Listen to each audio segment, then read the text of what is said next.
আসসালামু আলাইকুম। স্বাগতম জানাচ্ছি আমাদের ৪৫তম জাতীয় বিজ্ঞান ও প্রযুক্তি সপ্তাহ এবং মেলায়। আমরা নারায়ণগঞ্জ থেকে এসেছি। আমাদের প্রজেক্টের নাম হলো AI and AI based object detection system. আমি সরাসরি প্রজেক্টের কাজে চলে যাব। এখানে দেখতে পাচ্ছেন একটি অ্যাক্সিডেন্ট ক্রিয়েট হয়েছে এবং এটি আমাদের ক্যামেরা ডিটেক্ট করতে পারছে এবং ওইটাই আমাদের পরে ওটা আমাদের বাকি দুটো মাইক্রো কন্ট্রোলারকে বলতেছে যে এখানে অ্যাক্সিডেন্ট হয়েছে। এই দুটো মাইক্রো কন্ট্রোলার করতেছে কি, দুইটা এলইডি কে অপারেট করতেছে।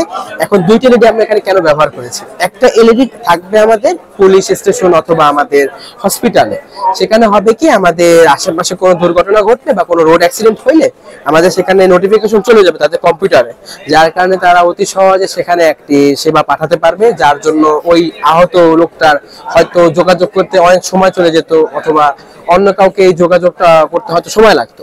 কিন্তু এক্ষেত্রে হবে কি, যেহেতু এটা ফুললি মেশিনের মাধ্যমে হইতেছে বা এআই এর সাহায্যে হইতেছে, এর জন্য সেখানে সময়টা অনেক কমে যাবে। আর পাশাপাশি আমাদের এটা সেকেন্ডারি ছিল, আমাদের ফার্স্ট প্রায়োরিটি হলো আমাদের ঢাকা শহরে জ্যামটা কমানো। নরমালি হয় কি, আমাদের একটা থাকে সিগন্যালের জন্য আমার একটু জ্যামে বসে থাকতে হয়। অনেক সময় হয় কি, সামনে কোনো বড় একটা দুর্ঘটনা ঘটেছে অথবা ছোট দুর্ঘটনা, এর জন্য হয় কি আমাদের অনেক ঘন্টার পর ঘন্টা জ্যামে বসেই থাকতে হয়। তো এক্ষেত্রে হবে কি, আমার সামনে কোনো এখানে একটু আসলে দেখানো যাবে একটুখানি। হ্যাঁ, যে আমাদের সামনে যদি কোথাও অ্যাক্সিডেন্ট হয় তাহলে আমাদের লেখা হবে যে road accident use this way. তো ওই লোকটা চাইলে সে এই রোড দিয়ে বাইপাস করে চলে যেতে পারবে।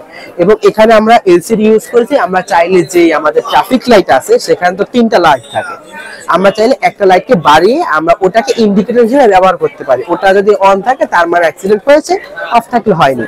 এভাবে আমাদের ঢাকা শহরে যে জ্যাম, কারণ ঢাকা শহরে বছরে প্রায় 5 থেকে 6 হাজার মানে জ্যাম লাগেই থাকে, তো এই জ্যামটা কমে যায় এটার জন্য। এবং আহত বা অ্যাক্সিডেন্ট আহত বা নিহত লোকদের সেবার যে বিষয়টা ওটা আমাদের নিশ্চিত হবে অতি সহজে।